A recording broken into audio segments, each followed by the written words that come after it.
Hello and welcome. I'm so glad you're here. Right now, in this moment, there's nowhere else you need to be. Nothing you need to do. No messages to answer. No tasks waiting for your attention. Just this. Tonight, I want to take you on a journey. A journey into profound peace. Into the deepest kind of solitude. The kind that doesn't feel lonely at all, but instead feels like coming home to yourself. We're going to explore a world of absolute tranquility, a world where time moves differently, where the only rhythm that matters is the gentle rise and fall of your breathing. So please, get comfortable now, adjust your pillows, pull your blankets up just the way you like them, let your body sink a little deeper into your bed. Feel the weight of your head on the pillow, the softness beneath you, supporting you completely. You can close your eyes whenever you feel ready, or keep them softly open, unfocused, relaxed. There's no right or wrong way to experience this.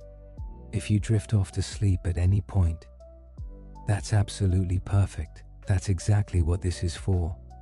This story doesn't have any scary moments, no tension, no conflict. Just peace, just the gentle unfolding of a day, and another day, and another.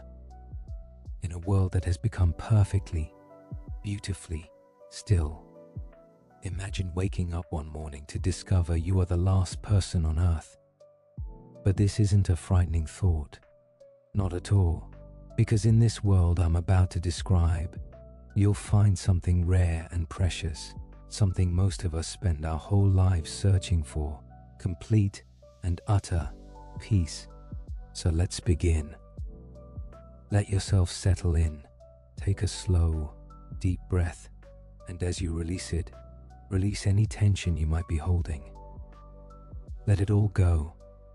Our journey starts with the morning light. You wake slowly, naturally, no alarm. No jarring sound pulling you from dreams into obligation, just the gentle suggestion of daylight against your eyelids. Your body decides when it's ready to wake, and that moment feels soft, easy, right. Your eyes open. The ceiling above you looks the same as always. The familiar texture, the way the light falls across it. For a moment, everything seems perfectly normal. Just another morning, just another day beginning. But then you notice it. The silence. Not the usual morning silence that's really filled with distant sounds. No, this is different.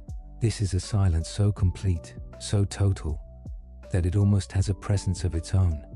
It's not empty, it's full of nothing, full of peace. You lie there, listening to this silence. There's no hum of traffic from the street below, no distant sirens, no neighbors moving around in the apartment above or beside you, no water running through pipes, no footsteps in the hallway, just silence and your breathing. You can hear your own breath moving in and out. The gentle rhythm of it, the sound of air flowing through you, keeping you alive, asking nothing in return. Each breath is soft, effortless. Your body knows exactly what to do. Slowly, you sit up, the sheets rustle, and in the profound quiet, even this small sound seems magnified. But it's not alarming, it's just noticeable. The texture of normal sounds made new by the absence of everything else. You swing your legs over the edge of the bed. Your feet touch the floor, cool, solid, real. You stand and move to the window. Outside, the world waits. The curtains pull back easily and light floods in. Soft morning light, the kind that's gentle on your eyes. The sun has risen maybe an hour ago, and the whole world is bathed in that particular quality of early light that makes everything look fresh, clean, new. You look down at the street below your building. Empty. Cars are parked along the curb, exactly where they were left. A bicycle leans against a street sign. A coffee cup sits on a bench, abandoned, mid-sip. But there are no people. The street is completely still. And yet, it's not eerie. It's not unsettling.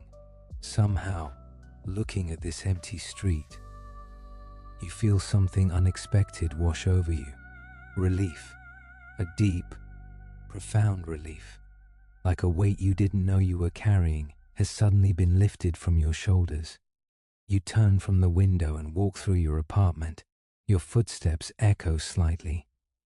The sound bounces off the walls in a way you've never quite noticed before. Each room you pass through feels the same and yet different. Familiar spaces made somehow sacred by the silence. The kitchen. Your coffee maker sits on the counter, waiting. The sink is clean. Morning light streams through the window over the sink, illuminating particles of dust that float through the air. You pause to watch them, these tiny specks, drifting on invisible currents, dancing, free. You move to your front door. Your hand rests on the handle for just a moment. Then you turn it and step out into the hallway.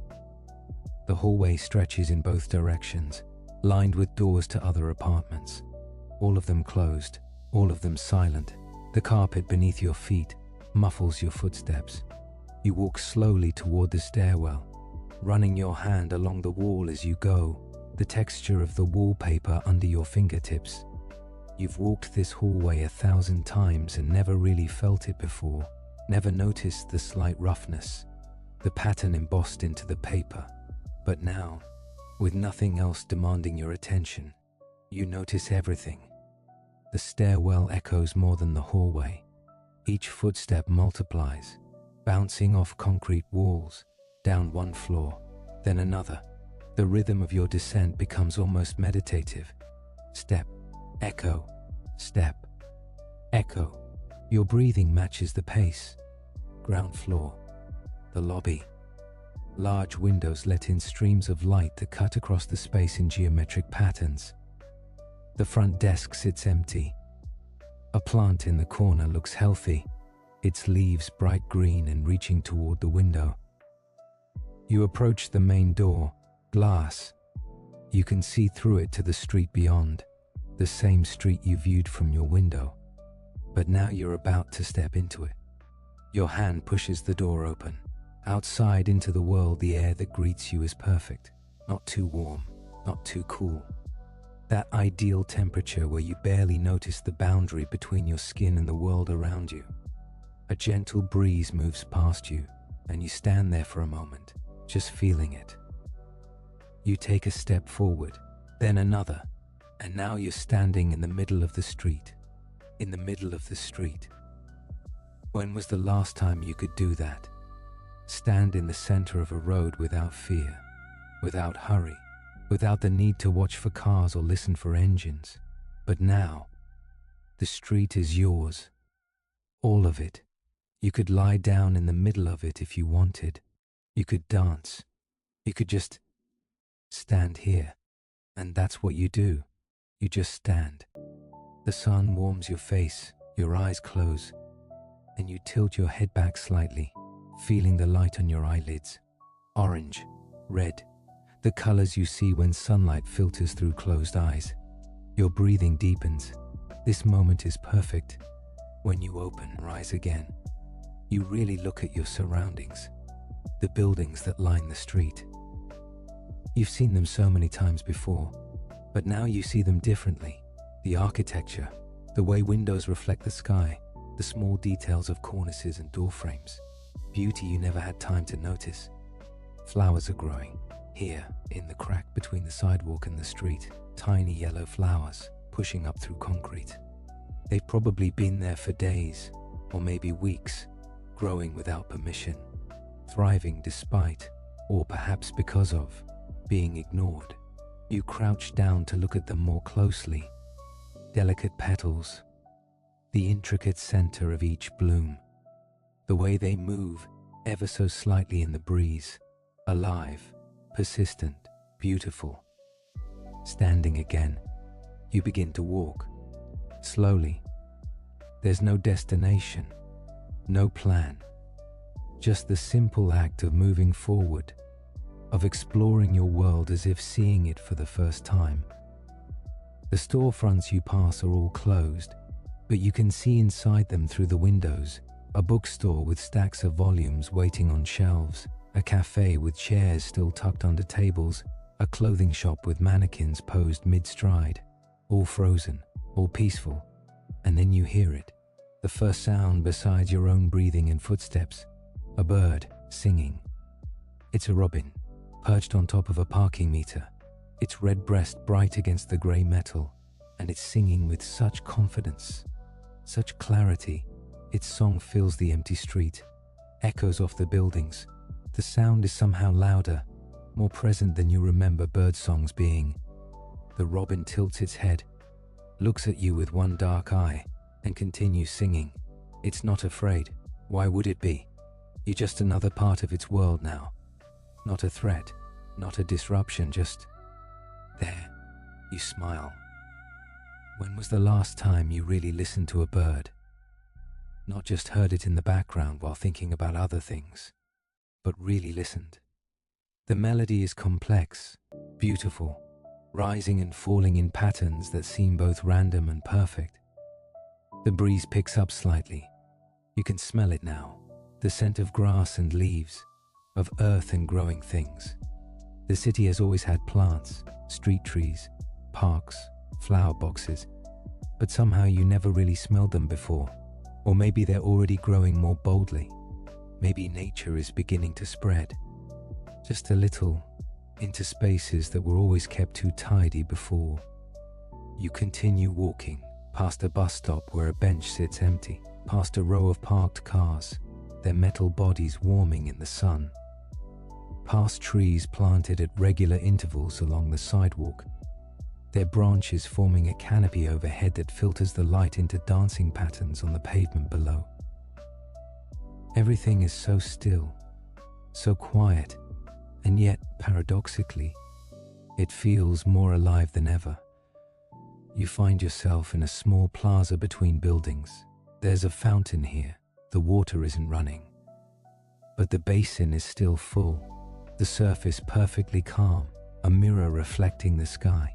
You sit on the edge of the fountain. The stone is cool beneath you. Your reflection wavers slightly in the water as your movement creates tiny ripples.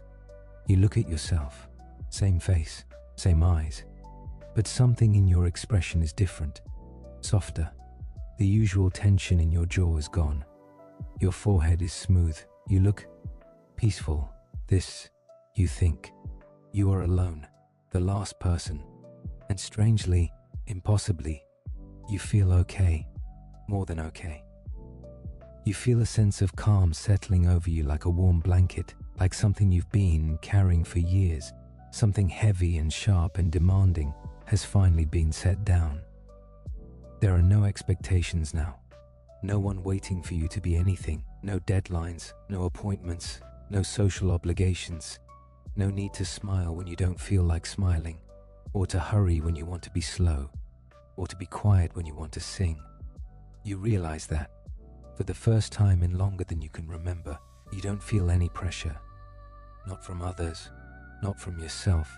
There's nothing you should be doing, nothing you need to accomplish, no way to be late because there's nowhere you need to be. Time itself feels different, looser, like it's stretched out and become elastic. This moment could last 5 minutes or 5 hours, and it wouldn't matter. There's no clock to watch, no schedule dividing the day into chunks of obligation. You take a deep breath, hold it, release it slowly, and with that exhalation, you let go of something, some final thread of anxiety. It dissolves into the air, becomes part of the breeze, and blows away. You stand from the fountain and look around the plaza. There's a coffee shop on one corner. Through the window, you can see the counter, the espresso machine, the pastry still under glass. You walk to the door. It's unlocked. Of course it is. Everything is unlocked now. Nothing needs protecting. Inside, the air smells like coffee beans and baked goods. It's a comforting smell. Familiar. You move behind the counter. running your hand along its surface. How many times did you stand on the other side, waiting for your order? But now there's no line, no hurry. You can explore. The pastries are still fresh, somehow, or fresh enough. You pick up a croissant. The flaky layers crunch slightly as you pull it apart. Golden, buttery. You take a bite. It's perfect. You eat slowly, tasting each bite. Really tasting it. Not scrolling through your phone. Not checking the time. Not thinking about the next thing. Just eating. Experiencing this simple pleasure completely. After the coffee shop, you wander further. Your neighborhood, so familiar and yet now entirely new, stretches out before you. Each street is an invitation, each building a possibility. You turn down a tree-lined street. The trees form a tunnel of green overhead. Leaves rustle in the breeze, creating a sound like gentle rain. Shadows and light alternate on the sidewalk beneath your feet as you walk under the canopy. There's a playground ahead. You can see the swings moving slightly in the wind, back and forth, back and forth. No one sitting on them. Yet they move anyway. The chains creak softly. It's not a lonely sound. It's peaceful, rhythmic, like a metronome marking time that no longer matters. You enter the playground and sit on one of the swings. The plastic seat is warm from the sun. You push off gently with your feet and begin to swing, slowly at first, then a little higher. The wind rushes past your face, your stomach lifts with each forward motion, and you realize you're smiling, actually smiling. When was the last time you swung on a swing? When did that simple joy become something from childhood? Something you were too old or too busy for? But there's no one here to judge, no one to tell you to act your age. You can swing for as long as you want. Eventually, you let the swing slow down. Your feet drag along the ground, creating small furrows in the wood chips. You come to a stop and just sit there, gently moving back and forth, hands wrapped around the chains, head tilted back to look at the sky through the trees. The sky is so blue, pure, deep blue with clouds moving across it. You watch them drift. One looks like a whale, another like a mountain range. They shift and change and dissolve and reform. You could watch them for hours. After a time, you're not sure how long, you stand and continue your exploration. There's a library on the next block. The building is beautiful. Old brick with tall windows. You climb the steps to the entrance.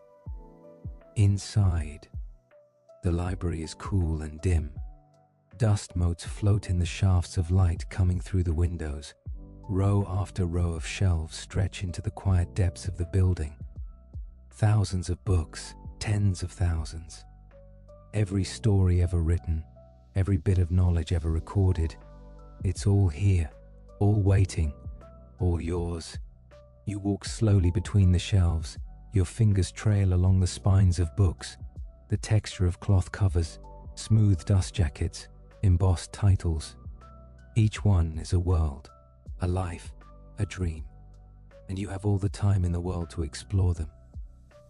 You pull a book at random from a shelf. It's a novel you've never heard of. The cover is worn.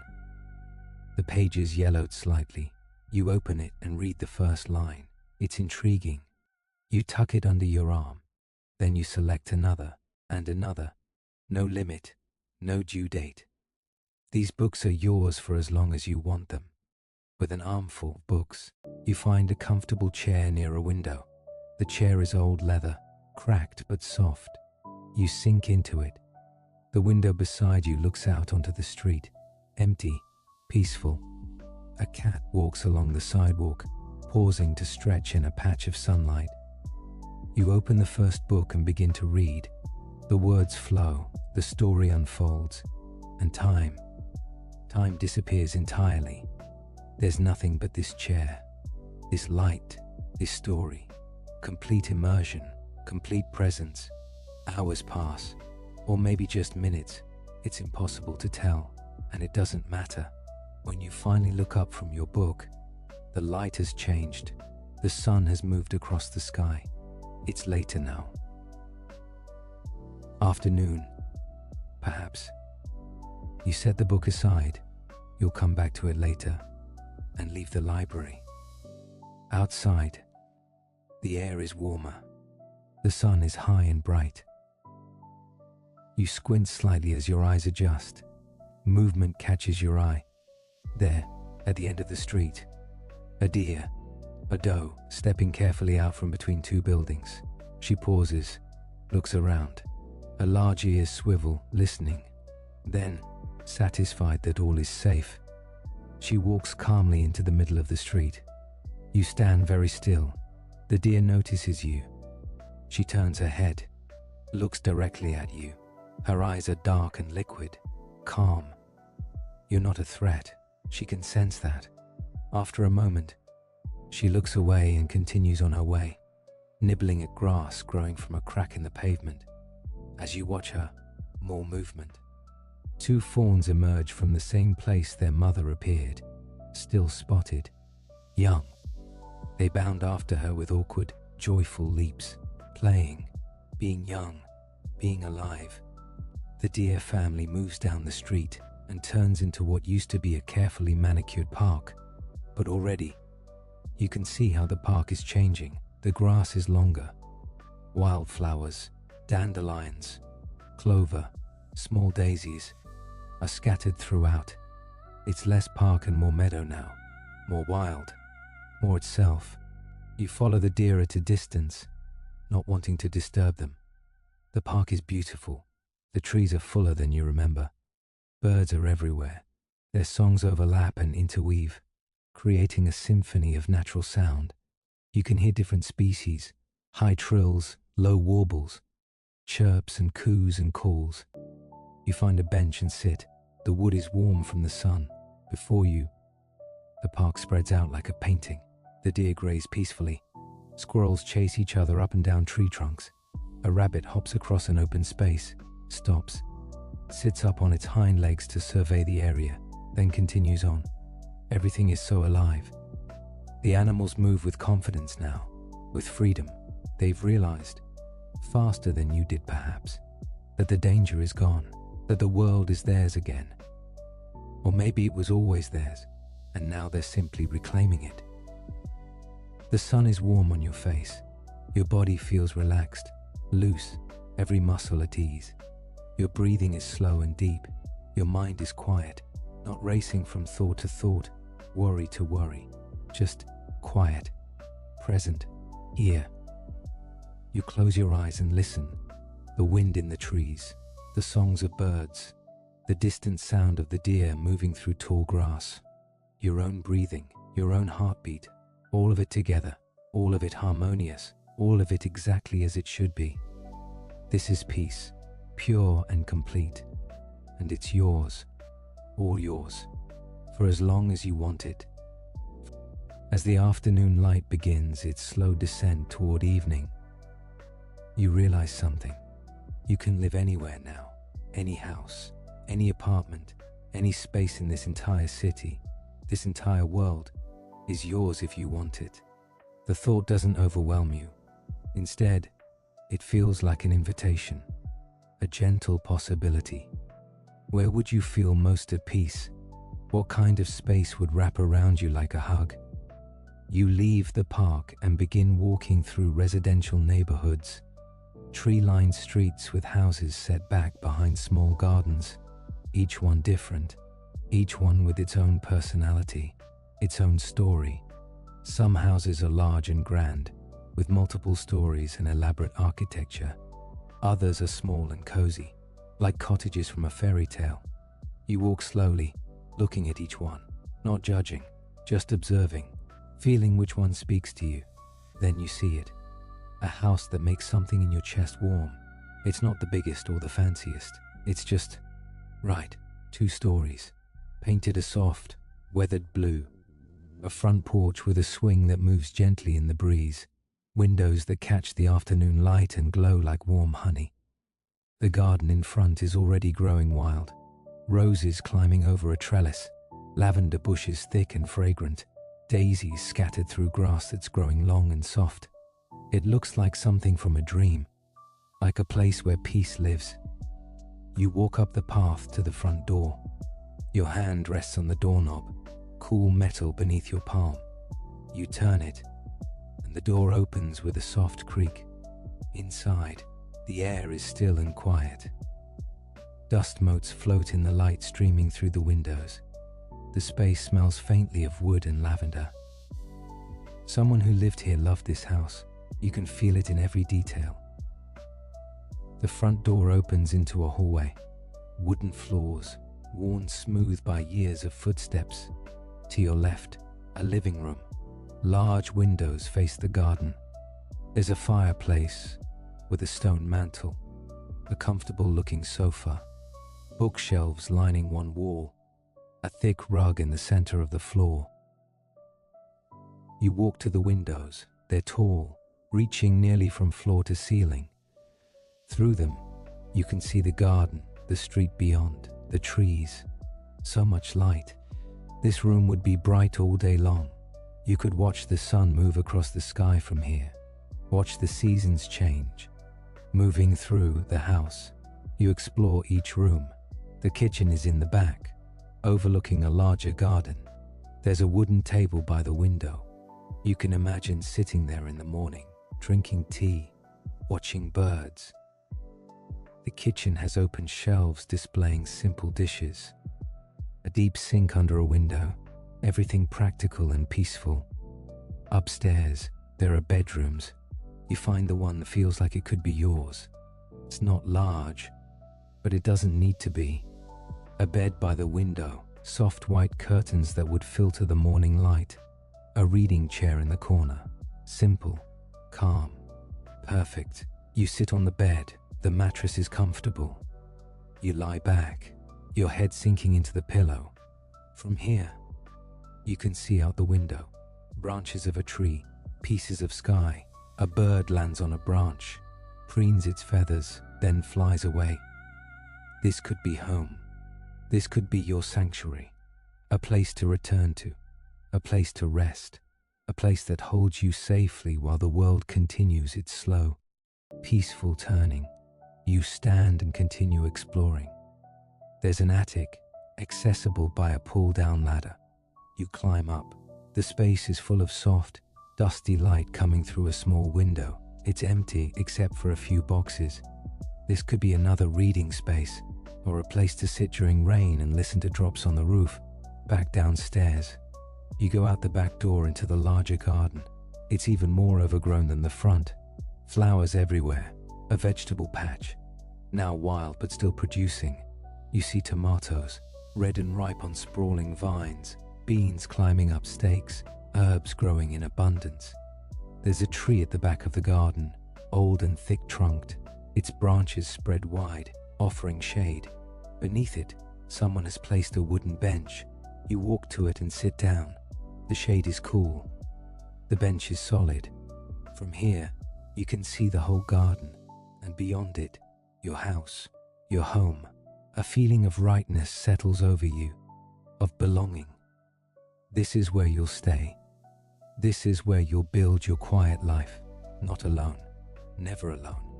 Surrounded by growing things, by birds and insects, by the gentle rhythm of days passing. The sun is lower now. Evening is approaching. You go back into the house, into the kitchen. You're hungry, not desperately so, but gently. Your body asking for nourishment in a soft voice. You explore the pantry. The refrigerator is dark. Of course, no electricity, but the pantry has dry goods, pasta, rice, canned vegetables, olive oil, salt, the basics of sustenance. But wait, the garden. Fresh food is growing right outside. You take a bowl from the shelf and go back out. The late afternoon light is golden. Everything glows.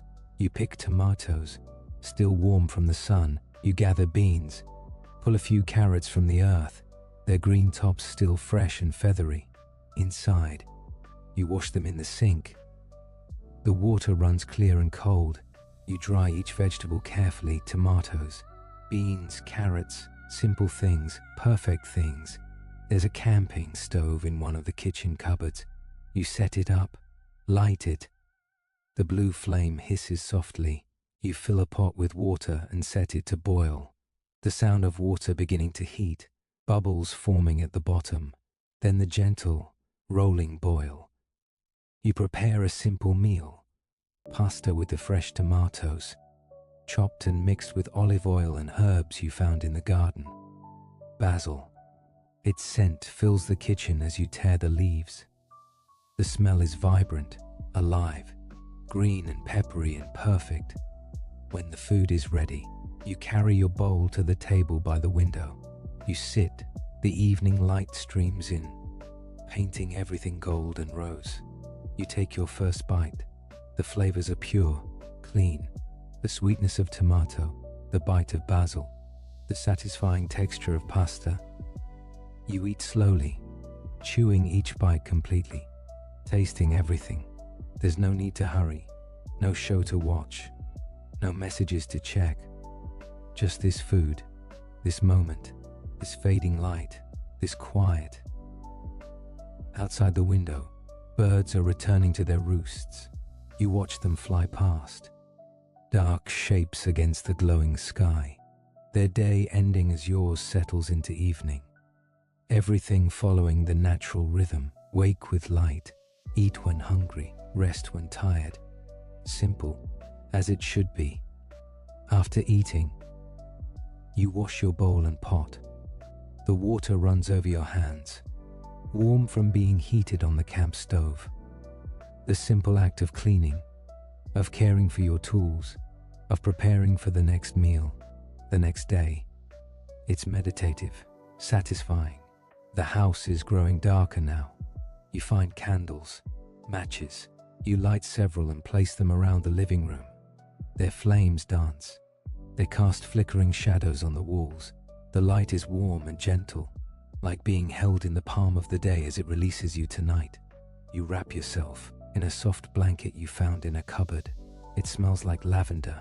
Someone stored it carefully, with sachets. You settle onto the sofa, tucking your feet under you. The candles glow. Outside, the last light is fading from the sky. You pick up one of the books from the shelf, open it, begin to read by candlelight. The words swim slightly in the flickering glow. You read slowly, sometimes pausing to simply watch the flame, to listen to the silence, to feel the blanket warm around you. This is contentment.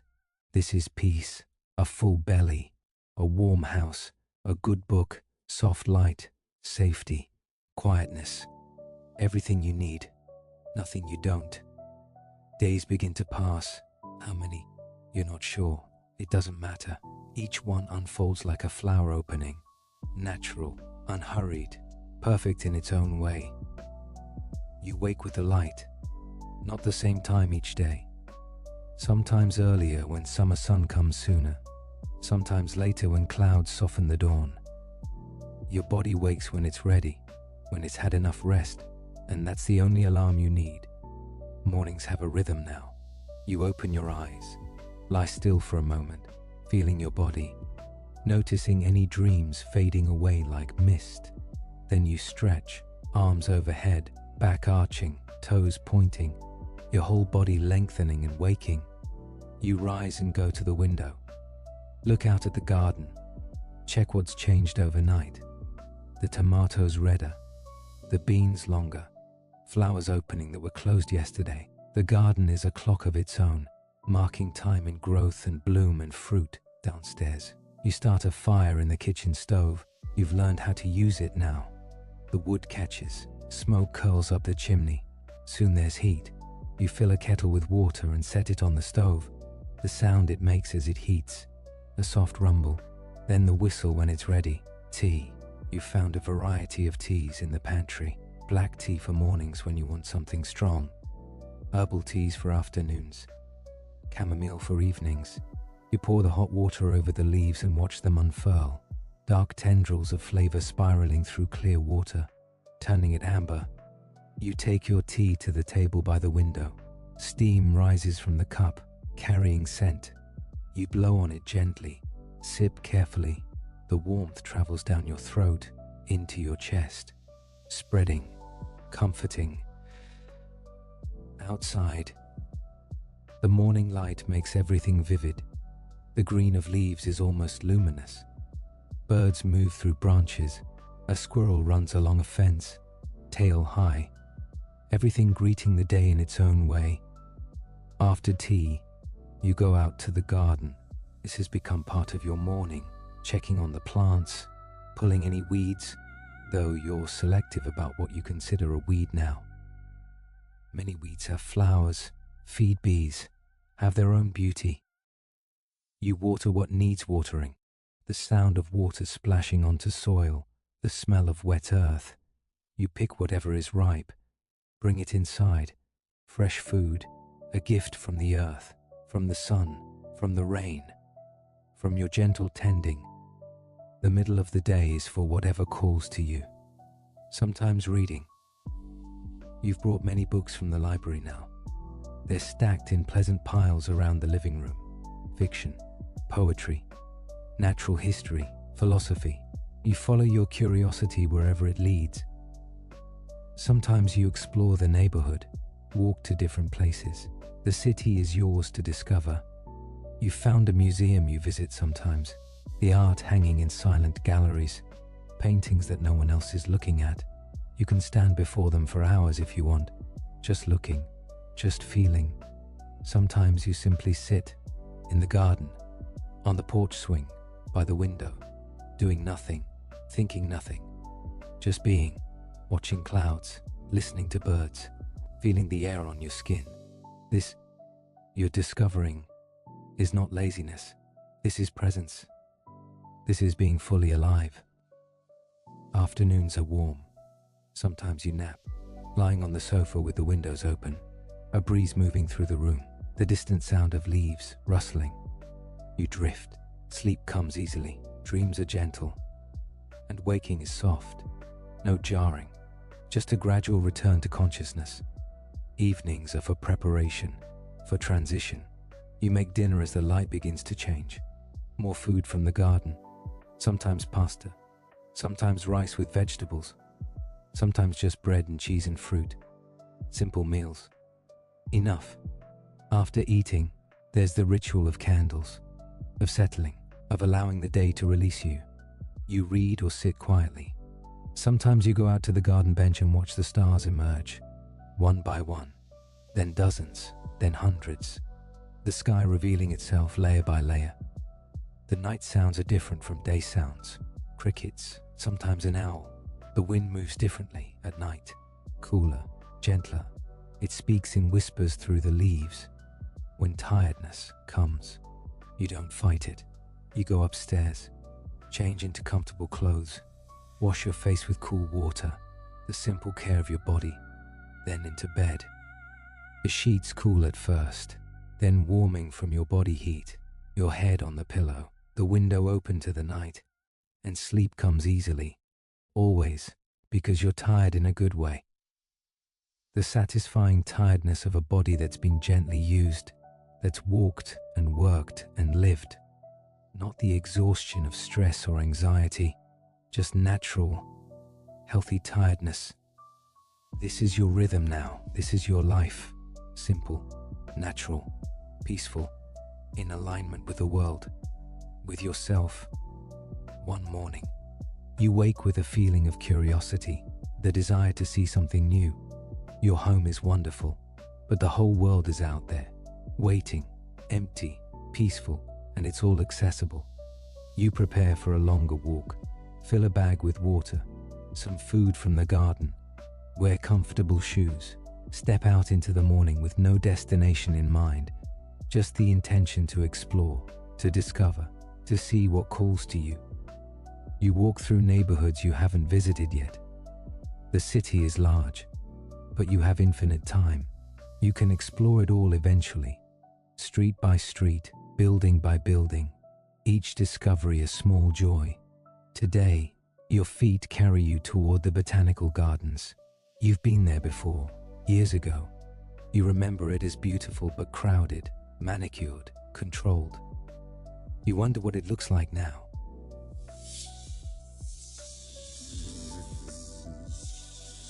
Unlocked. The gates stand open as if welcoming you. You step through and stop. Just stop and stare. The gardens have transformed. What was once carefully maintained is now gloriously wild. Nature has been freed to express itself fully, and the result is breathtaking.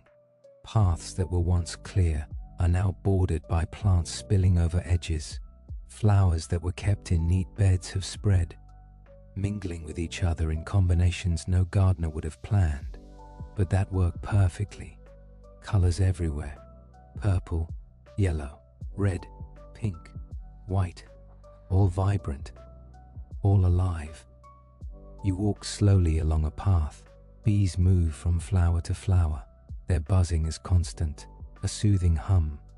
Butterflies drift past, orange and black, white and yellow. They land on blooms, wings opening and closing slowly, resting, drinking nectar, living their brief, beautiful lives. The rose garden. You remember this section. It was beautiful before, but now it's extraordinary. Roses of every color growing wild. Their scent is overwhelming, sweet, rich, layers of fragrance that make the air feel thick with perfume. You breathe deeply. The scent fills your lungs, becomes part of you. You find a bench among the roses. Sit down, close your eyes. Just breathe, just smell. The perfume, the sound of bees, the warmth of sun on your face. This moment is complete. Needs nothing added, needs nothing taken away. Moving on, you find the herb garden. Lavender, rosemary, thyme, sage, mint, all growing abundantly. You run your hands through the lavender. The scent clings to your fingers. You crush a rosemary leaf. The sharp, clean scent.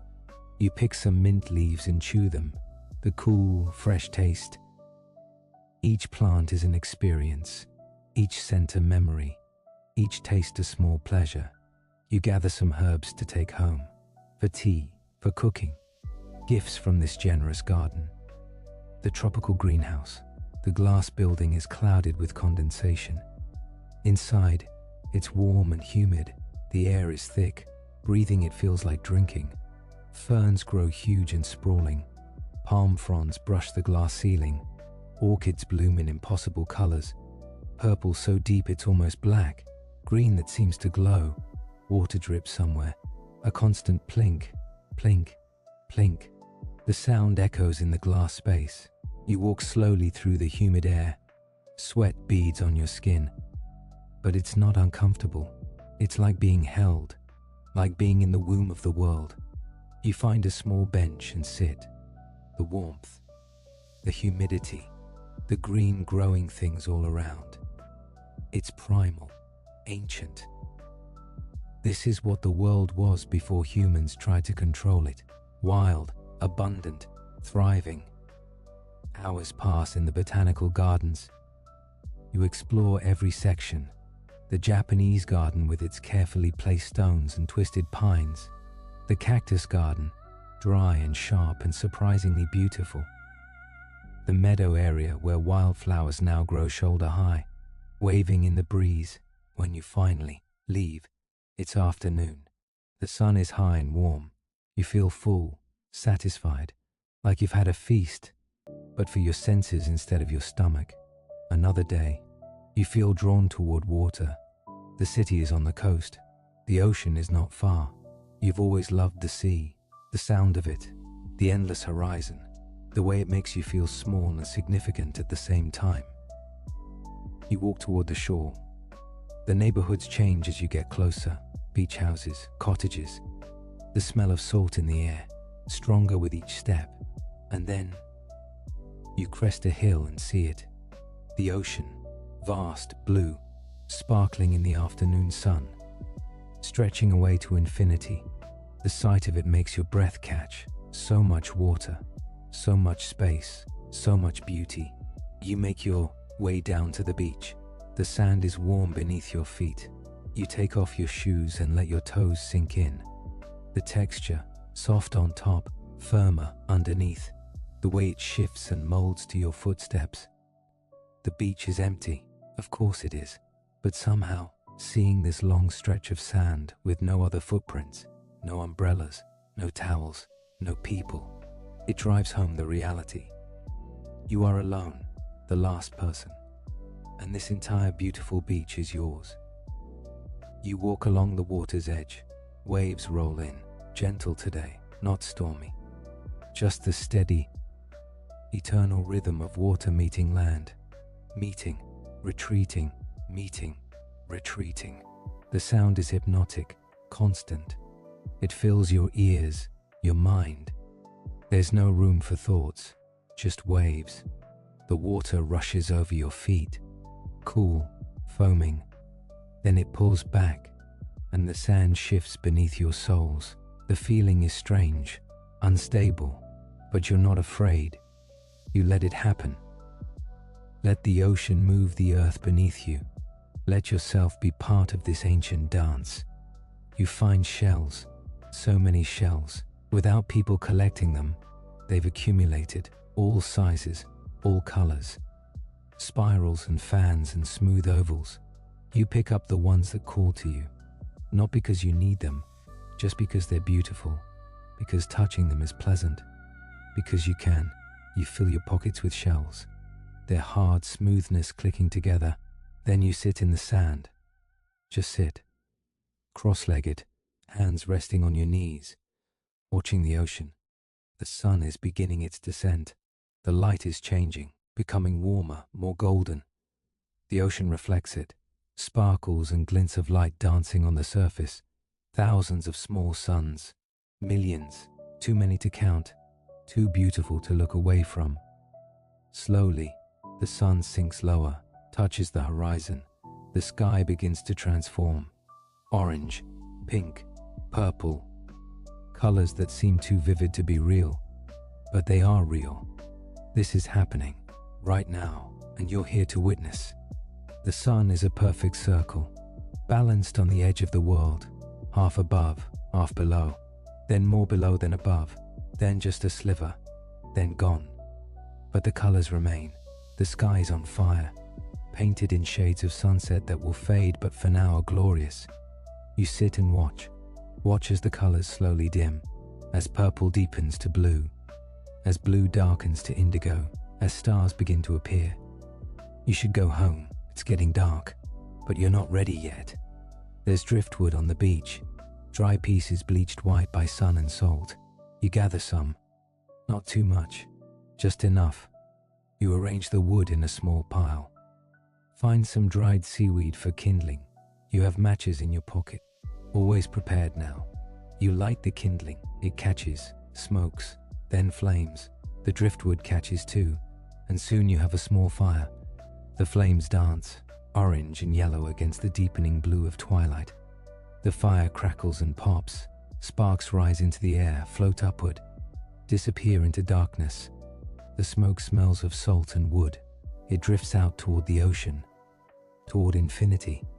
You sit by your fire, the warmth on your face, the cold at your back, the sound of waves never stopping, never resting. The entire universe seems to be here. Fire and water, earth and air, and you, part of it all. The stars are out now, more than you've ever seen, without city lights. They're brilliant, thick. The Milky Way is visible, a river of light across the darkness. You lie back in the sand, your head pillowed on your arms, looking up into infinity. The stars don't change. They've looked down on Earth for millions of years. They've watched everything, and they'll continue watching long after you're gone. The thought isn't sad, it's comforting. You're part of something so much larger than yourself, so ancient, so ongoing. Eventually, the fire burns down to embers, glowing red, then dimming, then dark. The cold becomes more noticeable. It's time to go home. You stand, stretch, your body is stiff from sitting, but it's a good stiffness, the stiffness of being still, of being present. You brush sand from your clothes, take one last look at the ocean, dark now, mysterious, the waves still rolling in, still meeting the shore, still keeping their eternal appointment. You turn and walk back toward home, the city, your house, your bed. The shells in your pocket click with each step. Souvenirs, memories, proof of this perfect day. Days later, or maybe weeks, you feel drawn upward, toward the mountains that ring the city. You've seen them from your home, purple in the distance, sometimes capped with snow. They've always seemed to call to you. And now, you can answer. You prepare more carefully for this journey. More food, more water, warmer clothes. The mountains will be cooler. You might stay overnight, maybe longer. There's no rush, no one waiting for you to return. The walk from the city takes most of a day. Gradually, the buildings thin out, give way to trees. The road begins to climb. Your breathing becomes harder. Your legs work more. But it's not unpleasant. It's exertion, challenge, your body rising to meet it. The air changes as you climb, becomes thinner, cooler, cleaner. The scent is different too. Pine, earth, something wild and untamed. Mountain air. You've heard people talk about it, how clear it is, how fresh. Now you understand. Trees surround you, tall pines reaching toward the sky. Their needles carpet the ground, soft beneath your feet, almost silent to walk on. The forest is quiet, not with the silence of emptiness, but with the silence of attention, of presence. The trees are here, watching, ancient, patient. You come to a clearing. A cabin sits at the edge, small, simple, made of logs, moss growing on the roof. It looks like it's grown here, like it's part of the forest. You approach slowly. The door is unlocked. You push it open. Inside, it's dim and cool. One room, a bed in one corner, a table and chairs, a wood stove, shelves with canned goods, a lamp. Everything basic, everything needed, nothing extra. This place, it feels sacred, like a temple, a place of retreat, of contemplation. You set down your bag, move to the window. Outside, the forest stretches away, trees and more trees, and beyond them, glimpses of mountains, snow-capped peaks catching the afternoon light. You decide to stay, for a while. However long feels right. You go out to explore. There's a stream nearby. You can hear it, the sound of running water. You follow the sound. The stream is clear. So clear you can see every pebble on the bottom. The water runs fast, cold. Mountain snow melt. You kneel beside it, cup your hands, bring the water to your mouth. It's shockingly cold, clean. It tastes like nothing, like purity. You sit by the stream, the sound of it, rushing, bubbling over rocks, an endless song.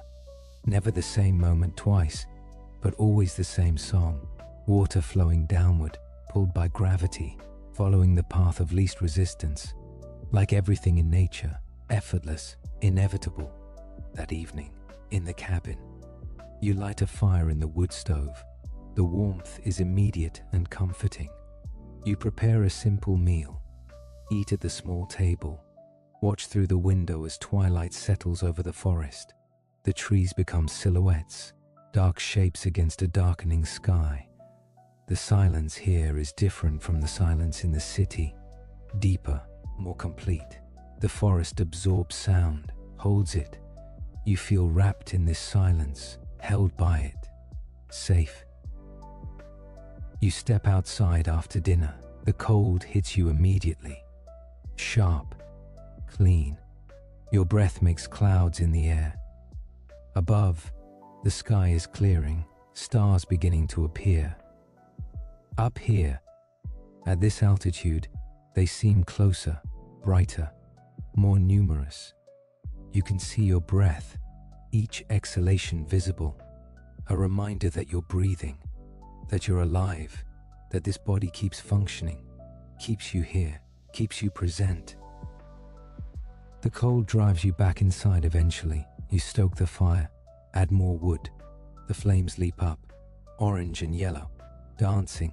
You pull a blanket around yourself. Sit in a chair near the stove, the heat on your face, the cold at your back, both at once. This is peace, here, in this simple cabin, in this ancient forest, on this mountain. You are so small, and the world is so vast, but you're not insignificant. You're part of it, a piece of the whole. One note in the eternal song. Sleep comes easily here. The bed is simple but comfortable. The blanket's heavy, the air cold on your face, but your body warm beneath the covers. You can hear the wind in the trees, a lullaby, ancient and new all at once. And as you drift towards sleep, toward dreams, toward the deep rest that waits, you feel complete, whole, at peace, exactly where you need to be, exactly who you need to be. Nothing more, nothing less. Just this, just now, just peace. You return to your home after days in the mountains, changed, somehow, quieter inside, more settled. The house welcomes you back, familiar, comfortable, yours. But something has shifted. Time has become even more fluid, even less important. You find yourself sitting more, moving less, not from laziness, not from boredom, but from a deep understanding that simply being is enough. One morning, you carry your tea to the porch, sit on the swing, set the cup beside you, and you just sit.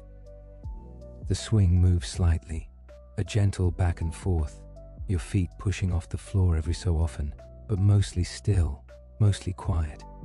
You're watching the sky. Clouds move across it, slowly, so slowly you can barely perceive the movement.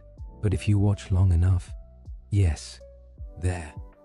That cloud was there, now it's here, white against blue, shifting, changing, never the same shape twice.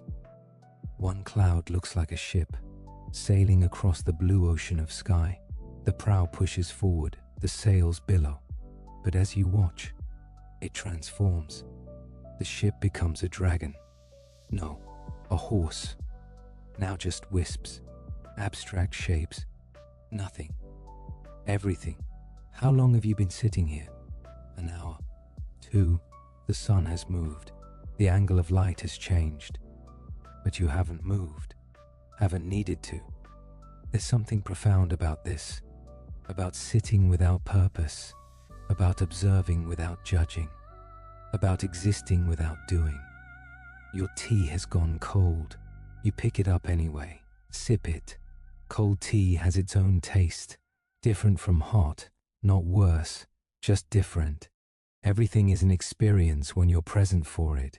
Another day. Rain comes. You hear it first, a gentle pattering on the roof, then stronger, a steady rhythm. You go to the window, press your hand against the glass, cool, slightly vibrating with each drop that hits it. The rain creates a curtain. Everything beyond the window is softened, blurred. The garden becomes impressionist, more feeling than form. Greens and browns and the grey of rain, all mixing, all flowing. You watch individual drops on the window. One forms at the top, gathers size. Gravity pulls at it. It clings, then surrenders, rolls down, fast at first, then slower, joining with other drops, becoming larger. A tiny river on the glass. You could watch this for hours. And you do. The rain continues. The drops continue their journeys down the glass, each one unique, each one following the path of those before, creating channels, following patterns, beautiful in their simplicity. The sound of rain is hypnotic, constant but varied, sometimes harder, drumming on the roof, on the ground, splashing in puddles, sometimes softer, a whisper, a suggestion, the world being washed clean, being renewed. You realize you're breathing in rhythm with the rain, in with the soft patter, out with the splash, your body syncing with the weather, with the world. No separation between inside and outside, between you and everything else, just one continuous flow. The rain lasts for days. When it finally stops, the world is transformed. Everything is greener, brighter, washed clean. The air smells of earth and growing things. You feel a gentle urge to create, not from obligation, not from ambition, just a soft desire to make something, to work with your hands, to tend and nurture. In the shed behind the house, you find gardening tools, a spade, a rake, seed packets. Some are old, some might not grow. But that doesn't matter. You're not gardening for harvest. You're gardening for the act itself, for the meditation of it. You choose a plot in the garden, a square of earth currently wild with weeds. You kneel. The ground is soft from the rain, damp. Your hands sink into soil, cool, slightly gritty, alive with possibility. You begin to clear the weeds, slowly, carefully, not rushing. Each weed you pull reveals the soil beneath. Dark, rich, ready. You don't pull all the weeds. Some have small flowers. Those can stay. They feed the bees. They add beauty. Not everything needs to be controlled. Hours pass, your back aches slightly. But it's a good ache, the ache of use, of purpose. Your hands are dirty. Soil under your nails, on your palms. You like it. It feels honest, real. The next day, you plant. Seeds and seedlings, tomatoes again, beans, lettuce, carrots, flowers too, zinnias, sunflowers, marigolds. You create small holes with your finger, drop in seeds, cover them gently, pat the soil. So careful, so tender. Each seed is a promise, a potential. Will they grow? Maybe, maybe not. But you've given them a chance. You've created the conditions. The rest is up to the earth, the sun, the rain, forces beyond your control. And that's okay. That's how it should be. Every day after, you visit your garden plot. You water gently when the soil is dry. You watch for the first signs of germination. And then, one morning, there, a tiny green shoot, breaking through the soil, reaching toward light. The joy you feel is disproportionate to this small event. But is it? This is life, new life, created from a seed, from soil and water and sun. It's a miracle, an everyday miracle that happens constantly, everywhere. But you're here to witness it, to appreciate it, to marvel. More shoots appear. Day by day, your garden grows, slowly, without rush, following its own timeline. You don't anxiously check it every hour. You trust it. You trust the process. Some days you forget to visit, and that's fine. The garden doesn't need constant attention, just periodic care. Gentle guidance. In the house, you find art supplies, watercolors, brushes, paper. Someone who lived here before painted. You feel permission to continue their practice, to add your own mark to the world. You set up at the kitchen table, fill a jar with water, lay out the paints. The colors are beautiful even before you use them. Cerulean blue, burnt sienna, cadmium yellow. The names themselves are poetry. You wet a brush, touch it to paint. Blue. The color blooms on the paper when you touch brush to surface. It spreads, bleeds, creates patterns you didn't plan. Water and pigment dancing together. You paint without thinking, without planning. The brush moves, color appears. Sometimes you like it, sometimes you don't. It doesn't matter. There's no one to judge, no gallery to hang this in, no critic to please. Just you and color and paper and this moment. The painting becomes something, a garden maybe, or a sky, or just colors relating to each other, blues and greens, yellows and reds. They mix where they meet, create new colors, purple, orange, brown, an alchemy of pigment. When it's done, or when you decide it's done, you set it aside to dry. Tomorrow you might look at it again, or you might not. The value wasn't in creating a product. The value was in the creating itself, in the feel of brush on paper, in watching color spread and mix, in being present for each stroke. Another day, you find a guitar, dusty in a corner. You pick it up. The wood is smooth, warm. The strings are old but still functional. You strum. The sound is discordant, out of tune. You spend the afternoon tuning it, by ear, by feel. Slowly, the strings find their proper pitches. And then, you play. Simple chords. You're not skilled. But skill isn't the point. Sound is the point. Music is the point. The chords ring out in the empty house. Fill the space. Your fingers find rhythms, patterns. Some chords sound good together, some don't. You explore, experiment, play. You start to sing, softly at first, then louder. Your voice is rough, untrained, but it's yours, and there's no one to hear it but you and the walls and the birds outside. You sing simple melodies, made up words, sounds more than lyrics. The music fills you, moves through you. You close your eyes and just feel it. The vibration of strings, the resonance in the guitar's body, your voice joining with it, creating harmony, creating sound, creating joy. When you stop, the silence rushes back, but it's different now. It's been shaped by music, holds the memory of it. You set the guitar aside gently, gratefully. It's given you a gift, the gift of expression, of creation, of beauty made by your own hands, your own voice. These small acts of creation, they fill your days, not every day, not even most days. But when the urge comes, you follow it, without pressure, without expectation. Just the pure joy of making, of doing, of being creative, which is to say, being alive. Gradually, you notice changes. The light is different, lower, more golden. The air has a crispness it didn't have before. Mornings are cool, require a sweater.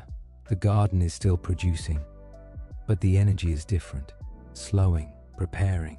And then, one morning, you see it, a single leaf, bright yellow, fallen on the porch, the first sign.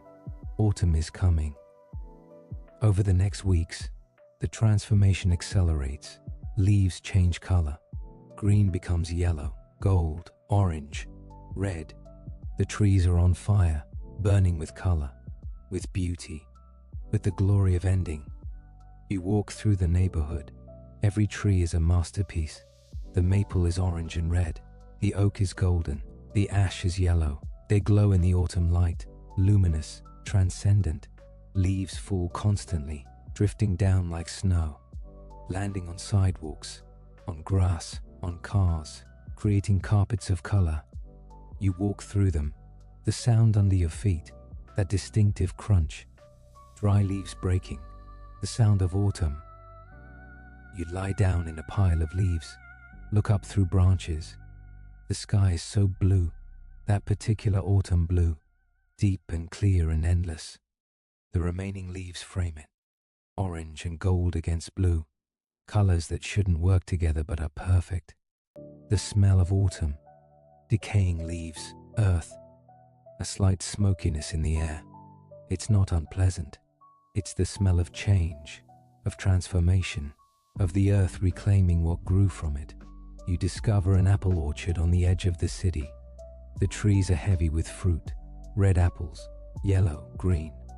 No one has harvested them, they're just there, abundant, free, gifts from the trees.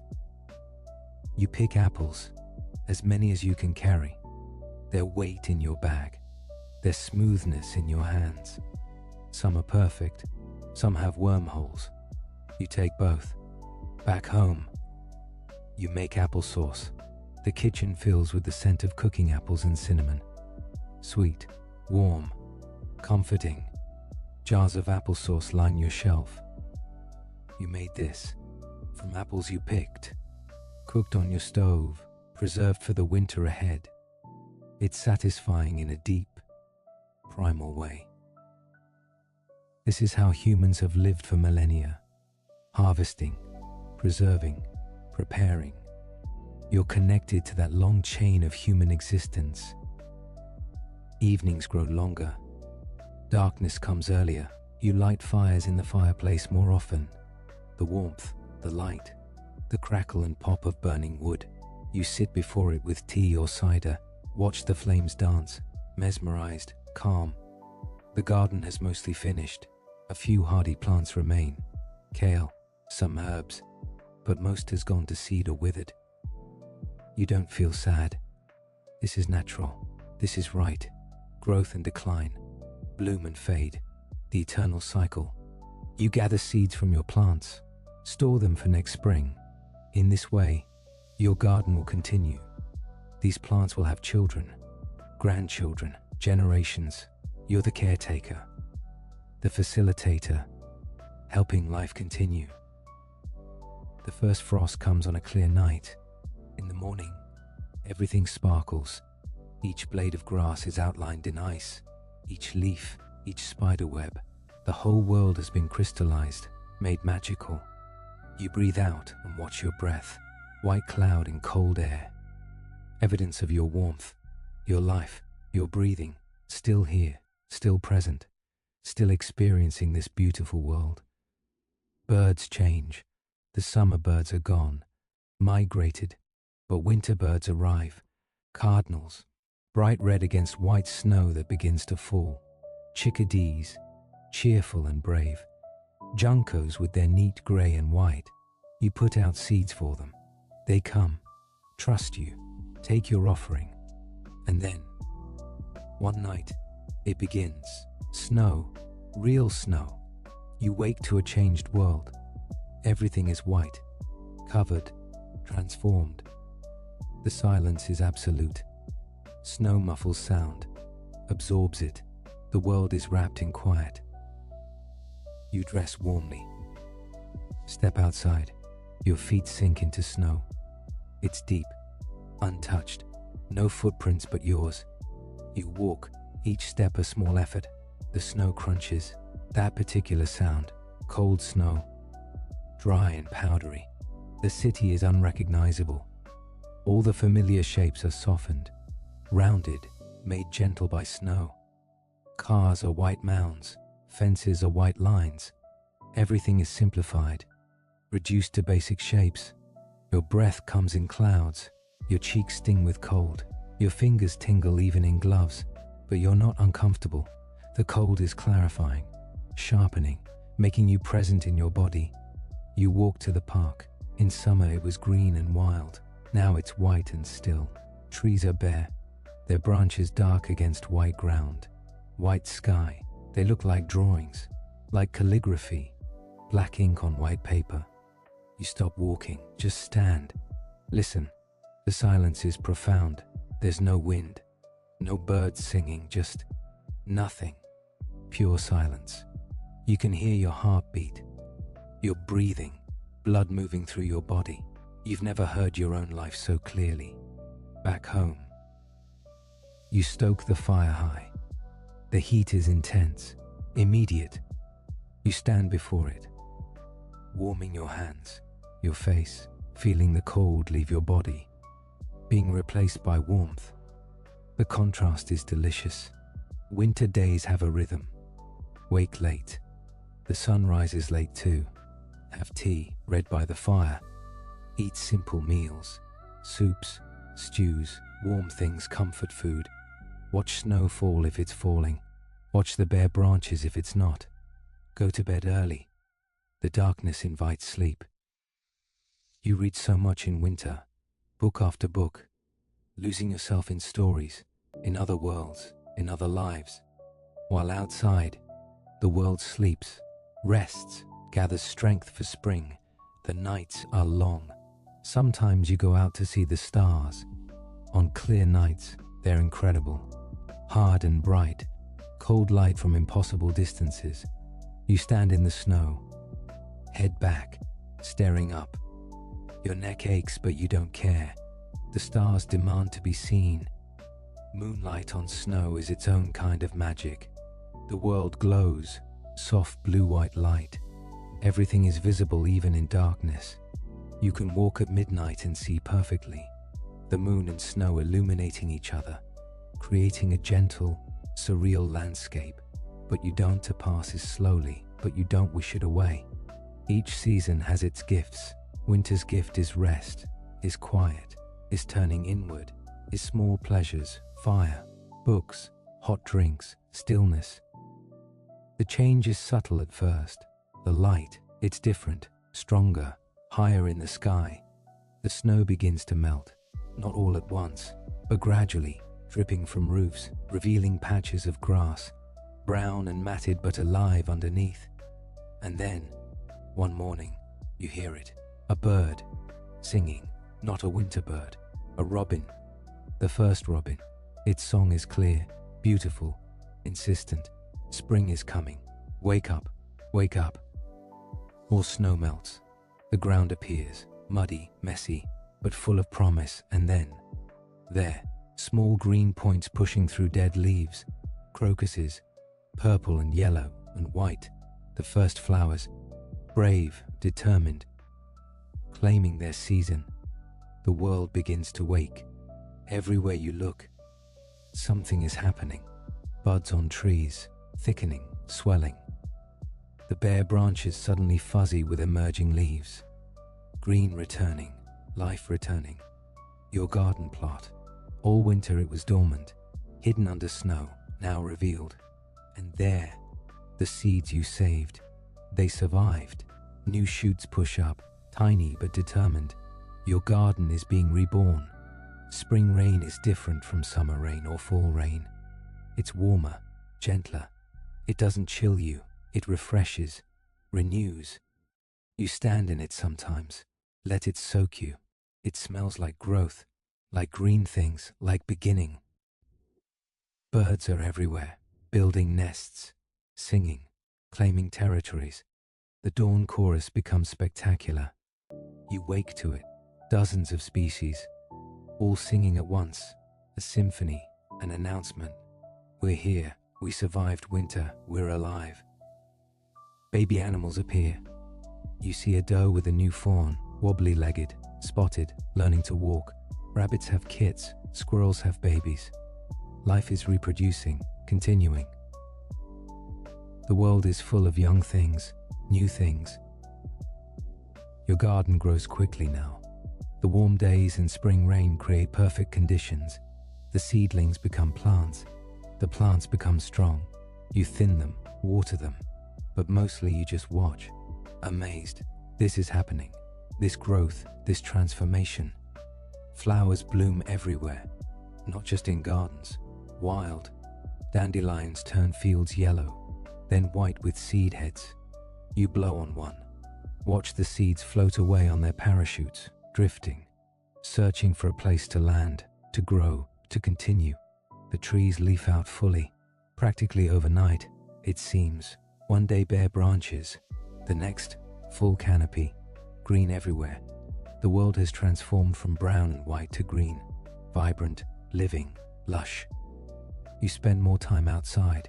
The weather is perfect, warm but not hot, breezy. The sun on your skin feels like a blessing, like a promise kept. Winter is over. This is your reward. This beauty, this life. Spring transitions seamlessly into summer. The days grow longer, warmer. The sun seems to barely set before rising again. Light fills most hours, and with light comes growth. Everything grows. Your garden is abundant. Tomatoes ripen, red and heavy. Beans hang in clusters. Lettuce forms heads. Herbs grow bushy and fragrant. You harvest daily, more than you can eat. But that's okay. You share with the animals. Leave offerings. Everyone can feast. The heat builds. Midday is hot. You slow down. Move less. This is siesta weather. Rest during the heat. Move during coolness. You adapt. Live with the weather, not against it. You discover a swimming pool in a backyard several streets away. The water has been still for months, but it's clear. Rain has filled and cleaned it. Natural filtration, and it's perfect. You swim. The water cool against hot skin. Blissful. You float on your back.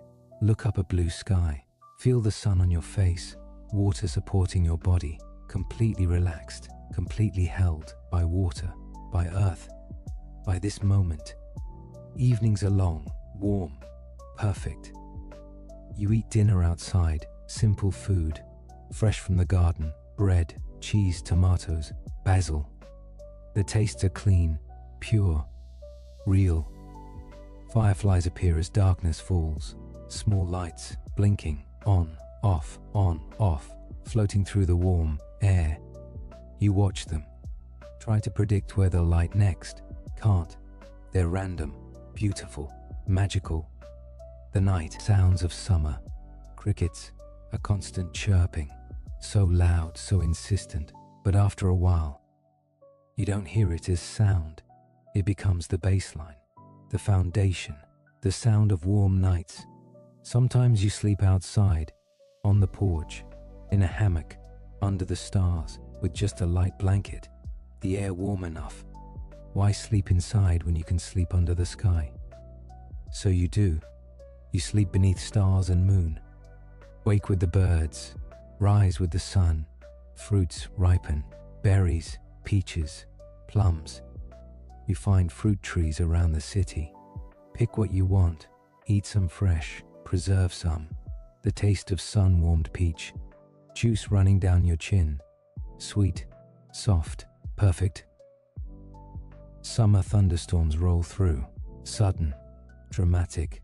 The sky darkens quickly. Wind picks up, then rain, heavy, sometimes hail. Thunder that shakes the ground, lightning that illuminates everything. Bright as day for 1 second, then dark again. You're not afraid.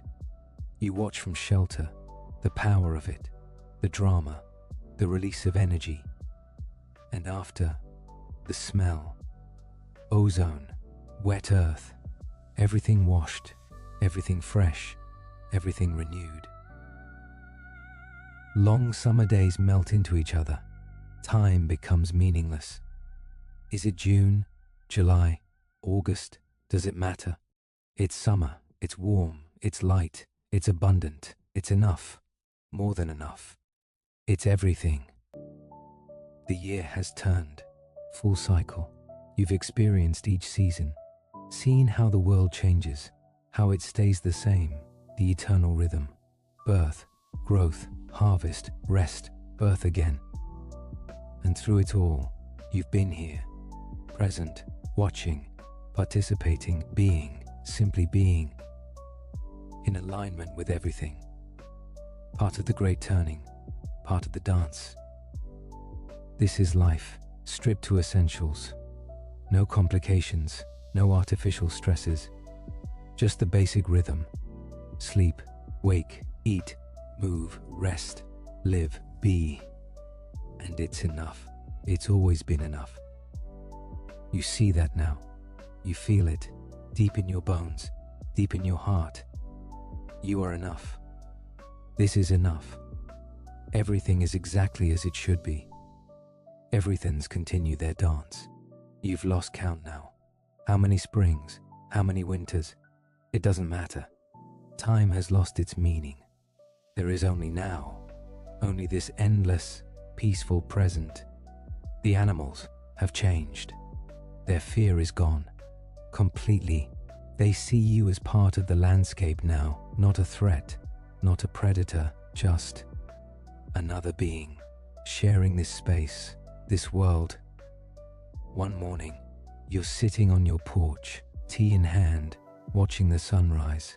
A dog appears, walking slowly down the street, medium-sized, brown, a mutt of indeterminate heritage. It sees you, stops, you freeze. Don't want to scare it, but the dog dodges, slowly, cautiously, but not fearfully. It climbs your porch steps, sits, looks at you with brown eyes. Deep, intelligent, lonely, perhaps. You extend your hand slowly, palm down, non-threatening. The dog sniffs, once, twice, then its tail wags, just slightly. A small movement, an acceptance. You stroke its head, soft fur, warm.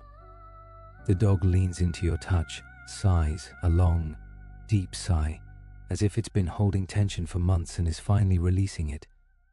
The dog stays. You don't name it. Names seem unnecessary. It's just dog, companion, friend.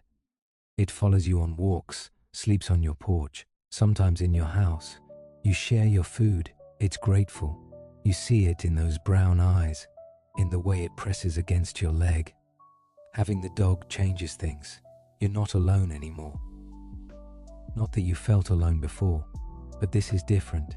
This is companionship, presence, another heartbeat, another breath, moving through the world with you. Birds become bold. A chickadee lands on your hand when you hold out seeds. Its tiny feet grip your finger, light as air. It pecks seeds from your palm, the quick dart of its beak, then it flies away, but it returns again and again. Trust. Deer walk through your garden. You watch from the window. They eat some of your plants. You don't mind. There's plenty.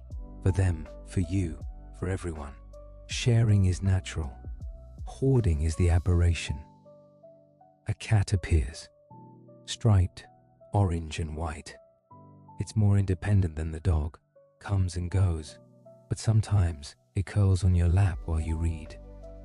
Purrs, the vibration, the warmth, another small life. Choosing to be near you, you realize something profound. You are not separate from nature. You are nature, made of the same elements, following the same rhythms, subject to the same forces. You breathe air from the trees, drink water from the earth, eat food grown in soil. You are part of the cycle, part of the web, connected to everything. The moon becomes your calendar. You watch it change. New moon, dark sky, invisible. Then a sliver, crescent, growing. First quarter, half circle, waxing gibbous, almost full. Then full, complete, round, glowing. Full moon nights are bright, almost like day, silver light. Everything visible, shadows sharp. The dog howls sometimes, soft, not aggressive, just responding to some ancient call, some instinct. Then the moon wanes. Gibbous again. Third quarter, crescent, getting smaller, until it disappears. New moon again, the cycle complete. Starting over, always starting over. Nothing ends. Everything transforms and returns. You learn the tides. Even though you're not always at the beach, you know them, feel them. High tide, low tide, the moon pulling water, the ocean responding, twice daily. Eternal rhythm, predictable, reliable, comforting. Birds migrate. You notice their patterns now. Spring arrivals, summer residents, fall departures, winter visitors. They follow their own ancient knowledge, know when to fly, where to go. No maps, no GPS, just instinct, trust in the process. The garden teaches you about cycles too. Plant, grow, flower, fruit, seed, die. The seeds wait through winter, germinate in spring, the cycle again. Each plant containing the next generation, the next garden, the future. You see death differently now. It's not an ending. It's a transformation. The leaves that fall become soil. The soil feeds new plants. The plants feed animals. The animals eventually return to soil. Everything nourishes everything. Nothing is wasted. Nothing is truly lost.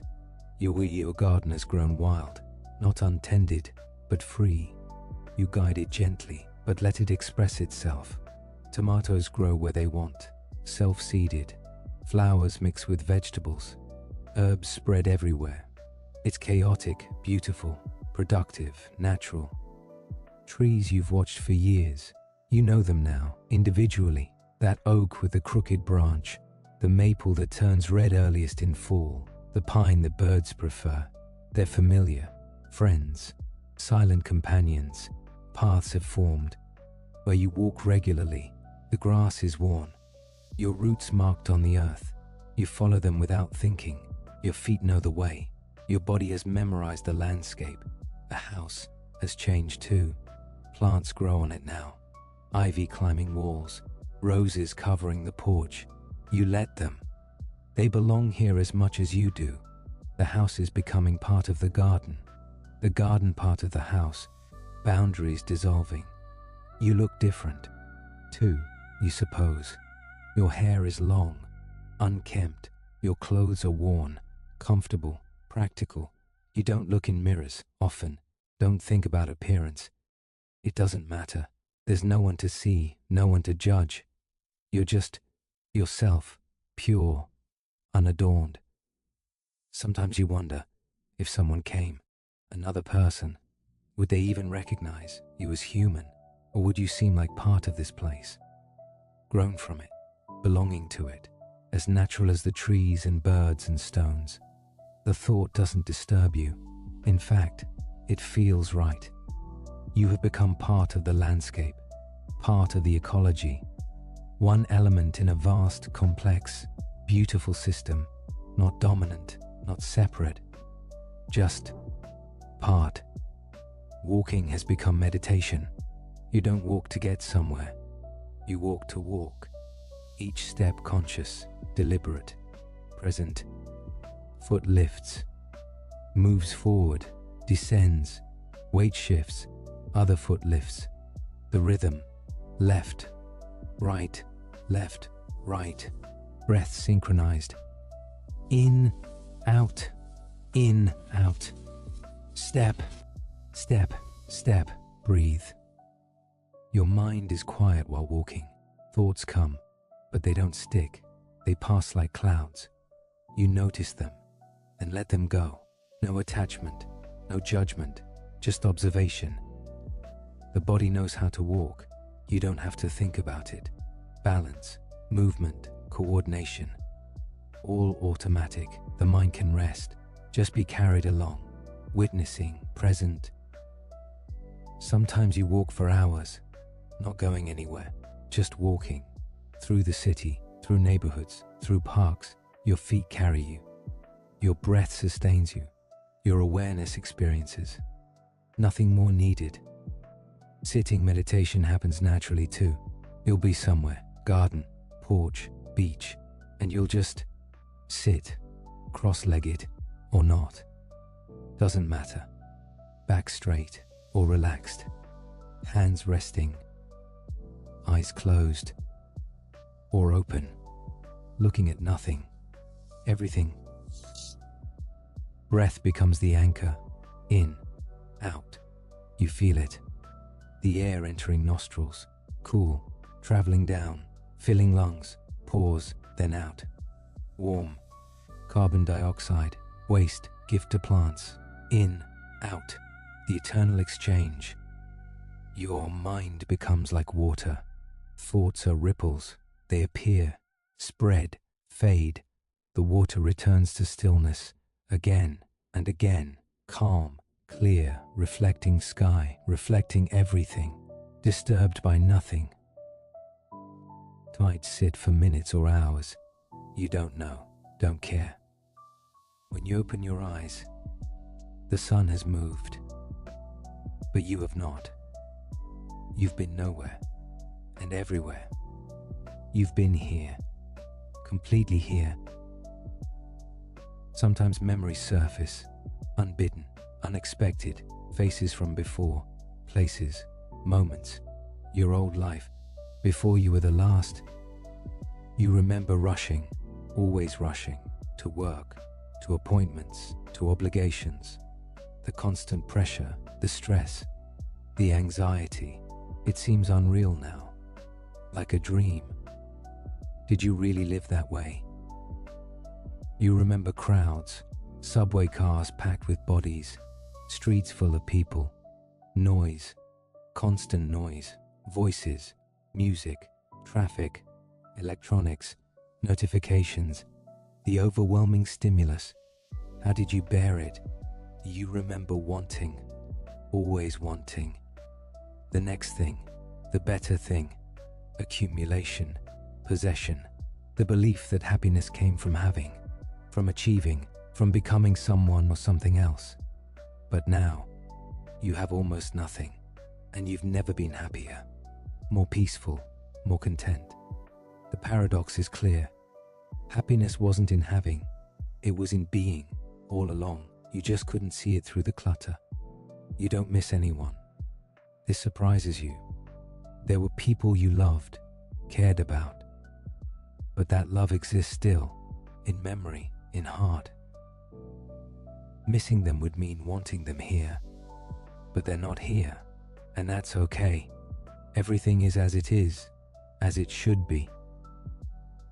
You think of them sometimes, kindly, gently, wonder where they went, what happened, but not with distress, not with grief, with acceptance, with peace. They were, now they're not, or they are, somewhere else. It doesn't matter. This is what is. Regrets. You had those once. Things you wish you'd done differently, said differently, been. But regrets require belief that the past could have been other than it was. And you see now, it couldn't. Everything led to this, to here, to now. And now is perfect. Forgiveness happens naturally. You forgive everyone, everything, even yourself, especially yourself, for not being perfect, for making mistakes, for being human. All forgiven, all released, like breath exhaled, gone, dissolved, free. You understand solitude now, really understand it. It's not loneliness. Loneliness is wanting connection and not having it. Solitude is being alone and being complete, needing nothing outside yourself to be whole. You're complete. You always were, but you couldn't feel it before. Too much noise, too much distraction, too many voices telling you who to be, what to want, how to live. Now, silence. Only your voice, only your wants, only your life. And you discover you don't want much. Food, water, shelter, safety, these basics.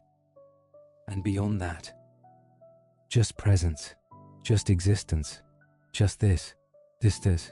You're not waiting for anything, not hoping for change, not wishing for rescue.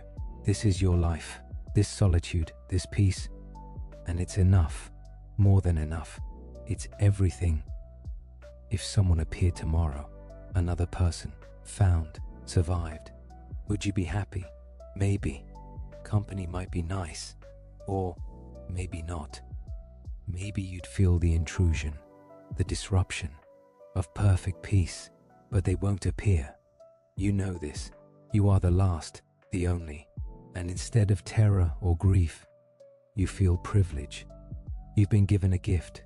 This experience, this world, this peace, yours alone. Past, future. These are concepts, constructs, mental inventions. There is only now. This breath, this moment, this eternal present. The past exists only in memory, electrochemical patterns in your brain, stories you tell yourself, already fading, already transforming. Not fixed, not real, just remembered, just imagined. The future exists only in anticipation, projections, guesses, fears and hopes about what hasn't happened. Might never happen. Probably won't happen as imagined. Not real, just imagined, just constructed. But now, this moment, this is real. Your body sitting, standing, lying, breathing, heart beating, blood flowing, cells living, dying, being replaced. All happening now. Always now. Only now. The sky is now. This color blue. These clouds. This light. Now. Not the sky of yesterday. Not tomorrow's sky. This sky. This moment. Your breath is now. This inhale. This exhale. Each one unique. Never repeated. This exact combination of oxygen and carbon dioxide and water vapor. This breath. Now. Gone. Next breath. Now. Gone. Endless now. When you're fully present. Fully here. Time stops. Or rather, you stop being aware of time. There's no past to regret. No future to fear. Just this. This sufficiency. This completeness. This perfection. And in this eternal now, you are everything. The observer, the observed, the breath, the breather, the moment, the experiencer of the moment. No separation, no distinction, just being, pure, undivided, whole. But you are the last person on earth. But you are not alone. You are connected to everything, part of everything. The trees breathe with you. The earth holds you.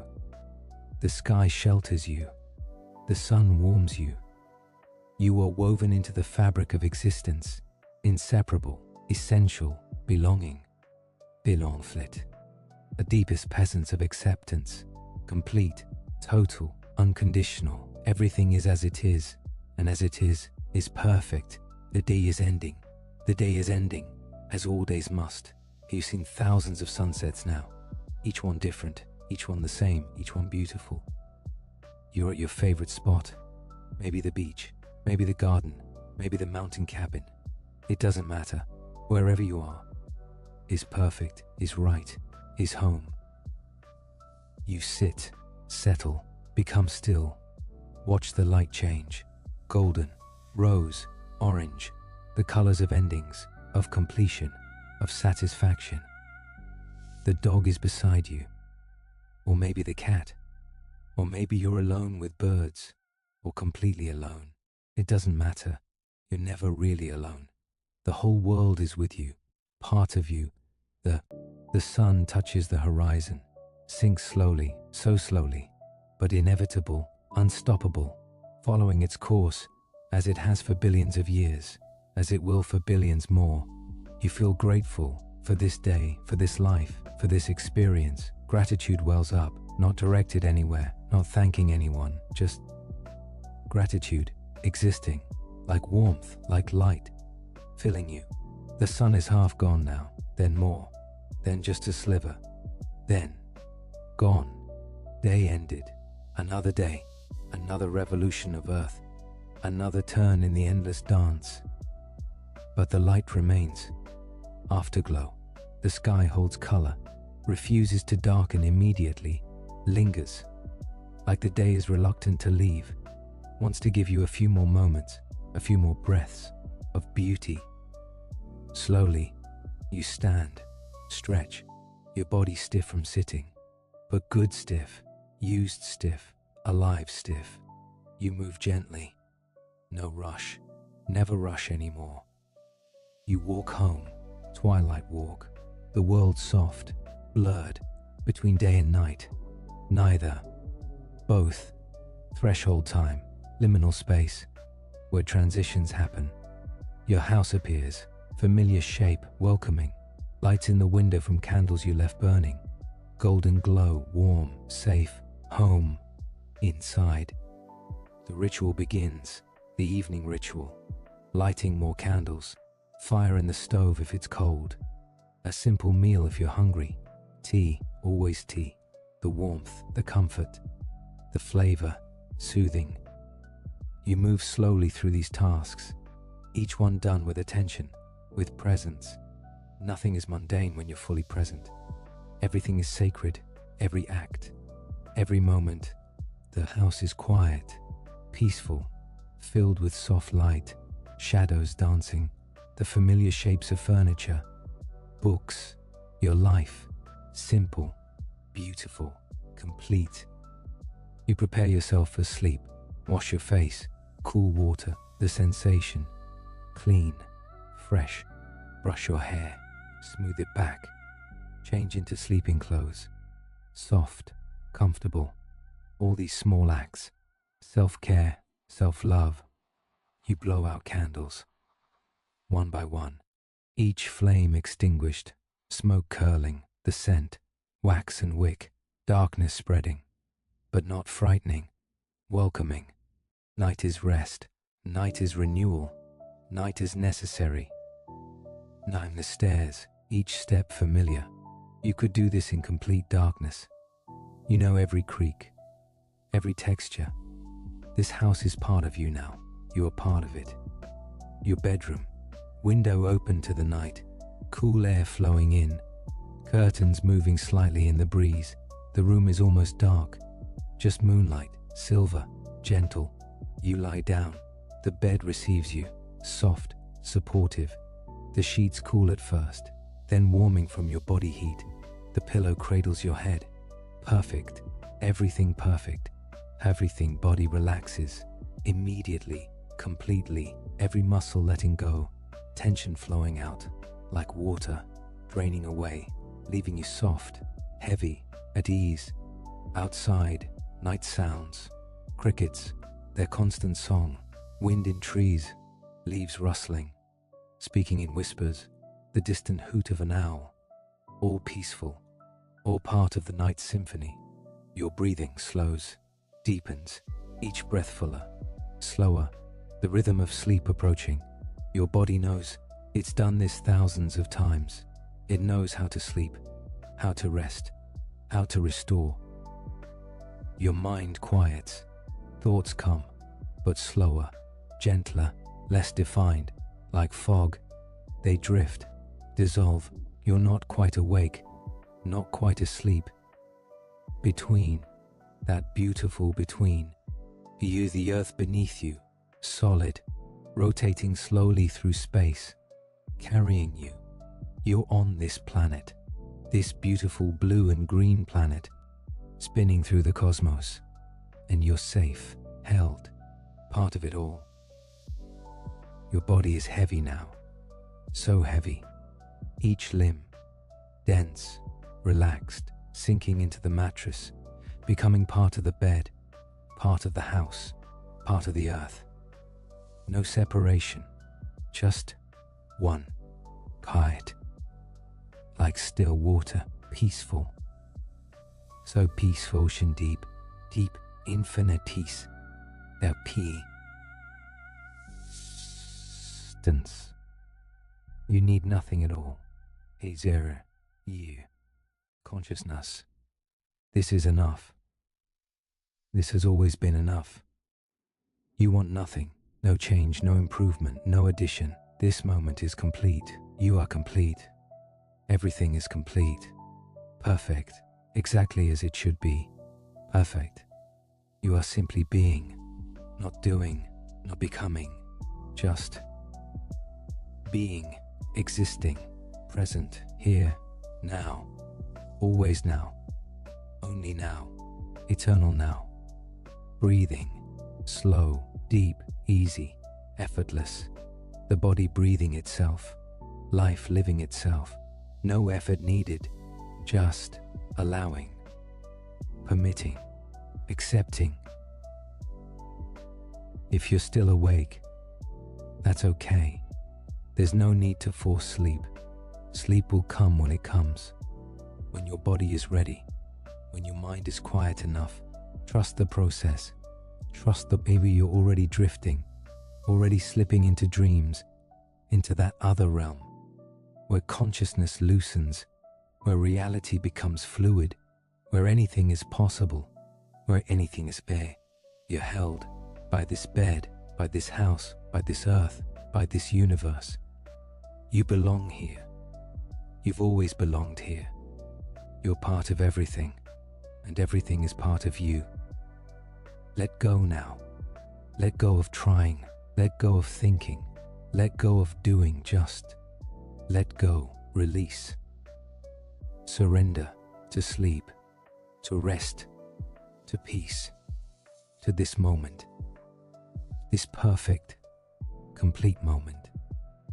You are the last person on earth, but you are not alone. You are surrounded by life, by nature, by beauty, by peace, by love, by all that is.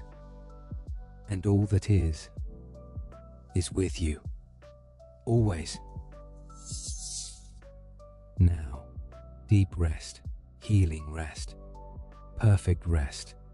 You've earned it, this day, this life, this experience. Rest. Good night. Just beep.